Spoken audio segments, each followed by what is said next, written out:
Hello, what's up guys? So guy Promzy once again. Welcome to my YouTube channel. In today's video, we are going to talk about things to do after getting an admission to a university here in Germany. So if you're ready for this video, stay tuned. Welcome back guys once again to the channel. If today is the first time you are seeing me, my name is Promzy.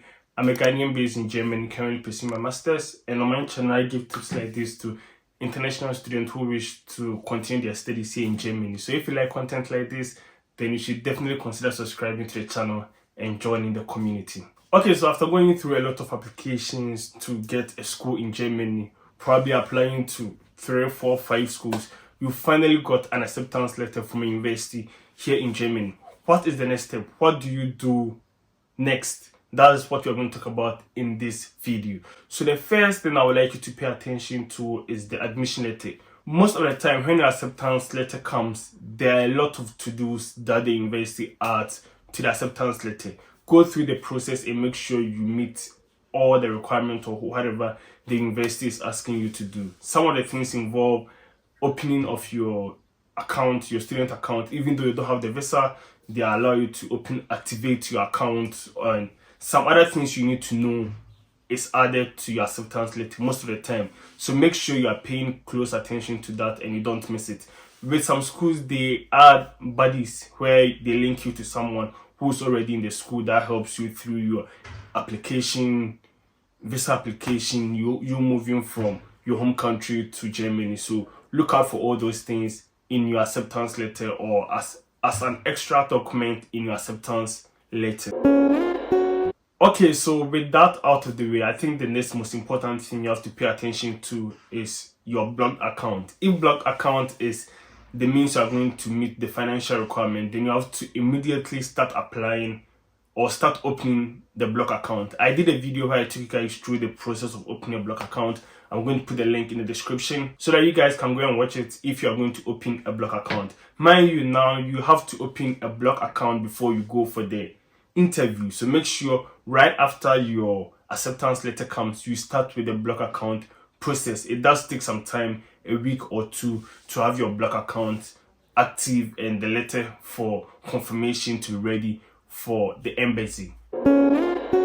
Yes, and the embassy, finding an appointment at the embassy is very difficult across most of the countries. I wouldn't advise you go in and book an appointment without having a school.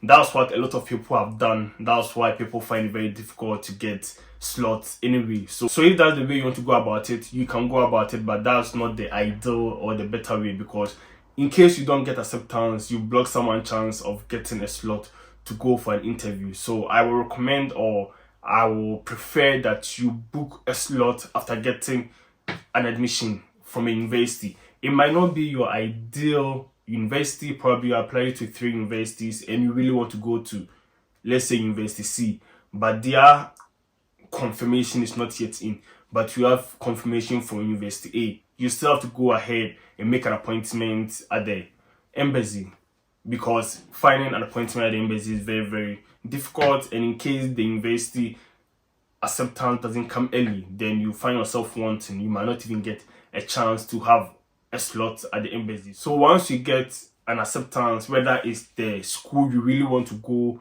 or it's maybe your second choice or your third choice, use that acceptance to start with your visa application process. In case before the interview the acceptance of your ideal school comes, you can change the document and present the ideal school one, but you can still use whatever acceptance you have, and you can change your university once you come to Germany, or since you've not enrolled, you can just move to that university. I did a video about changing of university and I'll put it in the link, so that if you're having questions concerning that topic, you can visit it and watch it.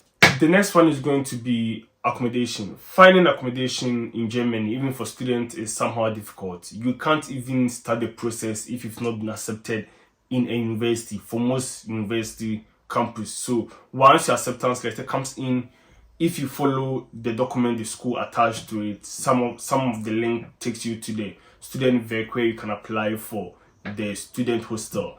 I advise you start working on finding an